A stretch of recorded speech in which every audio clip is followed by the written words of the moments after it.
Philip. He is actually my nephew, and he was speaking about how a possible street fight between, hypothetical, of course, John Jones and Mike Tyson. Mike Tyson is a heavyweight in boxing. He's a great heavyweight champion.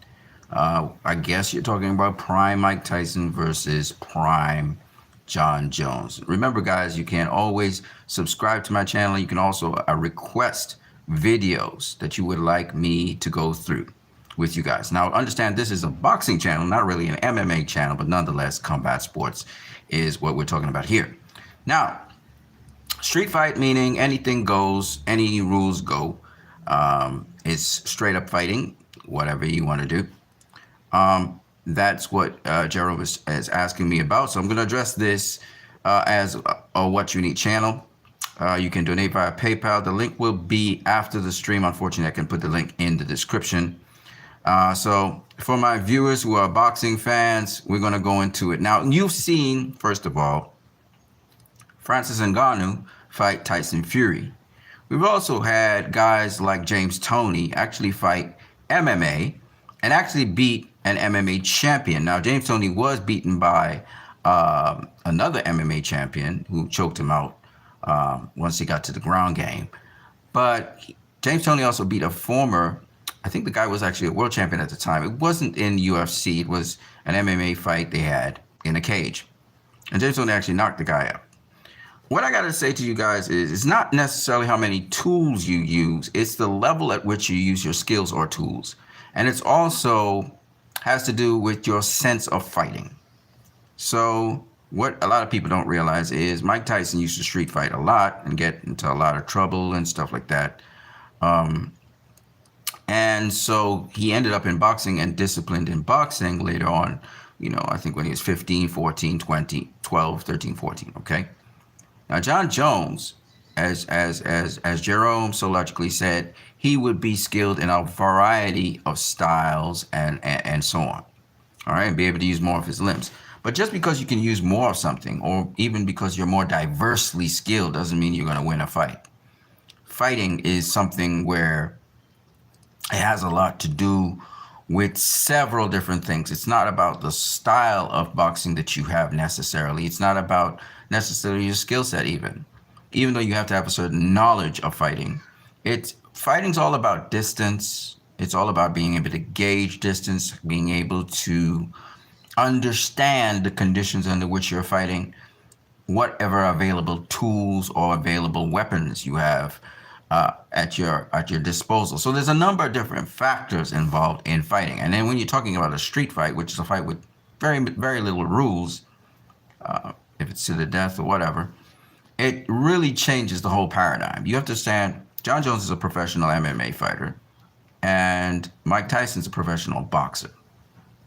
Now, some people would say logic says that the MMA fighter would beat the boxer because he can do so many other things.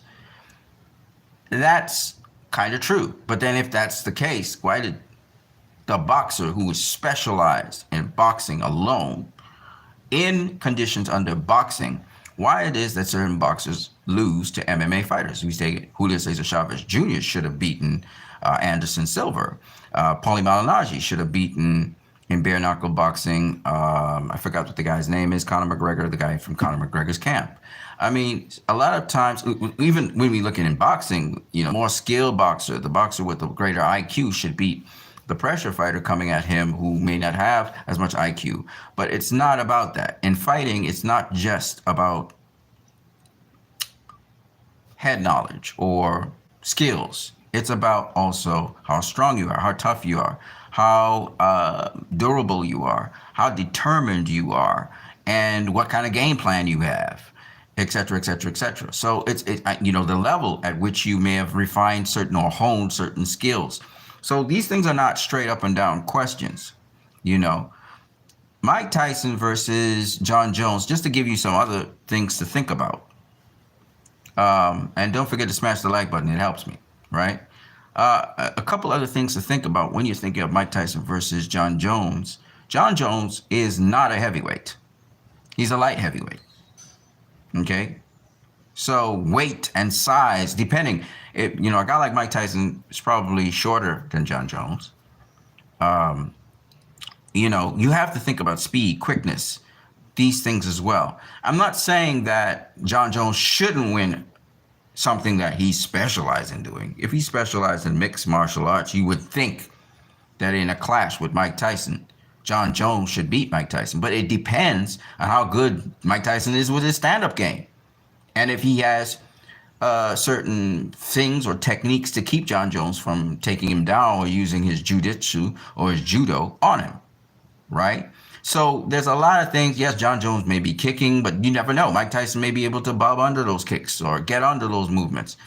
As you saw with the little play fighting that they were having, the slap sparring that they had, Mike Tyson was able to quickly go around John Jones, right? Go around his body, because John Jones is long and rangy. So there's a lot of different things that would be involved. Of course, John Jones would have so many different grapples. And so if John Jones was to get a hold of Mike Tyson, it's over. It's game over. If John Jones was to somehow land a kick on Mike Tyson, it could be game over. There's a lot of variables involved. You can't just straight up. That's why we watch the fights, right?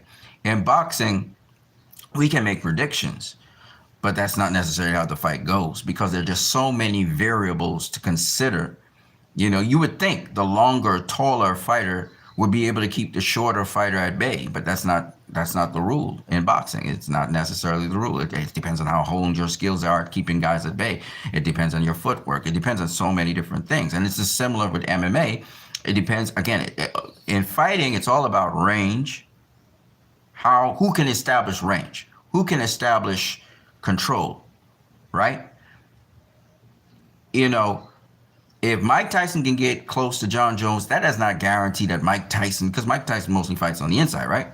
That doesn't ensure that Mike Tyson doesn't get tied up by John Jones and then taken down, right? Because we've seen Evander Holyfield tie up Mike Tyson, and Mike Tyson can't do anything. So as much as Mike Tyson is a powerful guy, you can see he's specialized to fight on the inside, and that might work to John Jones' favor to grapple him and then just take him down, and that'd be it. Right? So when we actually started to assess it, we actually started to think about what advantages one guy would have over the other. Mike Tyson doesn't outbox. He doesn't fight from the outside. John Jones, however, can fight from the outside. He can also, once he gets you in a clinch, he can grapple you and take you down. So as we started to break it down, now it starts to make sense. Okay, Mike Tyson, what really can he do to John Jones? Right? Maybe he can get past John Jones' jab and maybe land a left hook on John Jones, maybe knock him down, possibly. But when we look at what John Jones can do, John Jones can keep Mike Tyson at bay with a jab. And if Mike Tyson comes to the inside, he can lock him up and then take him down. And then that's it. That's the end of the fight. He can also probably from the outside, maybe, again, Mike Tyson seems to be able to get to the inside. The question is, can Mike Tyson get to the back of John Jones and grapple him from the back? So that John Jones is not grappling from the front. But John Jones knowing jiu-jitsu, Mike Tyson is no match for John Jones once they start to grapple, right? He's no match. John Jones is a master at jiu-jitsu, so it's over. So Mike Tyson has to do things that are kind of contrary to what Mike Tyson does. Mike Tyson wants to get close enough to hit you with the uppercuts, to hit you with those double left hooks and stuff like that. That's what he wants to do. But that's in John Jones' range. So when we think about range, it starts to break down, it starts to make sense. Okay, Mike Tyson has to get close to John Jones. John Jones is long and rangy, but if he gets close to John Jones, that's actually in favor of John Jones because John Jones can take him down, right? John Jones doesn't even need a kick. He hasn't even started kicking yet, right? So as you start to break it down, you begin to realize John Jones has more of the advantages here. He's longer, he's taller, he's rangier. He can kick, he can cuff, he can grapple. And the grappling, I think, is the thing that's going to take out Mike Tyson. I think John Jones would grapple Mike Tyson and take him down, and that's it. I think that's where the fight ends. But having said that, just looking at it from the surface, you can't really see how this would happen. It's as you start to break it down in your mind, you can see possibilities of how John Jones could have the advantage. And then you see the possibilities how Mike Tyson could have the advantage because he's so quick and he can get to the inside and he can land shots to John Jones' body, as we saw when they were sparring and play fighting, slap fighting. And that may be his best bet to take out John Jones. But he's also in the range of John Jones where John Jones can lock him up. And once he locks him up, it's a totally different ball game. We're not talking boxing anymore. Mike Tyson in stand-up might have a chance. Might have a chance. But once this gets to the ground game, it's over. It's game over. So that's the way how I think about it. Advantage big time to John Jones if they were in a street fight. Because John Jones would have more, I think, more things he could do to Mike Tyson versus what Mike Tyson could do to him.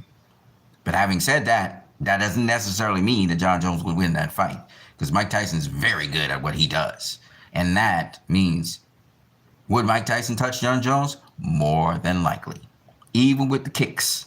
Even with John Jones' kicks, I think Mike Tyson he can make himself small and get under those shots and punches and kicks.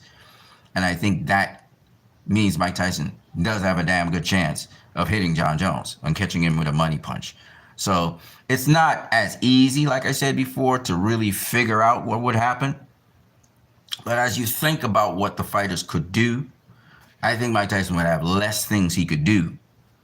The question is, John Jones has more things he could do to Mike Tyson, more things and things that guaranteed to get Mike Tyson. Like Mike Tyson, he has nothing. He has no sort of defense against a grapple. If he gets grappled, he probably bite John Jones' ear. That's it. I mean, that's about it. That's what he did to Evander Holyfield. So, that's where John Jones may have the advantage. Now, the question is John Jones strong enough to grapple Mike Tyson and hold him in? Well, a guy like Roy Jones Jr., who's a light heavyweight himself, was able to grapple Mike Tyson at a later age in his life. So it's possible. All right. So that's the breakdown there. I hope you guys enjoyed that. Thanks to Jerome Phillip, one of the subscribers. He's also my nephew. Thank you for that question, Jerome. That's just my 2 cents in it. I can't definitively tell you who would win as much as I would like to. Boxing is a very unpredictable sport. But I can tell you that John Jones would have more advantages than Mike Tyson would have. That's my answer for you. You guys, I hope you have a great one. I am what you need. I got to get out of here. Peace.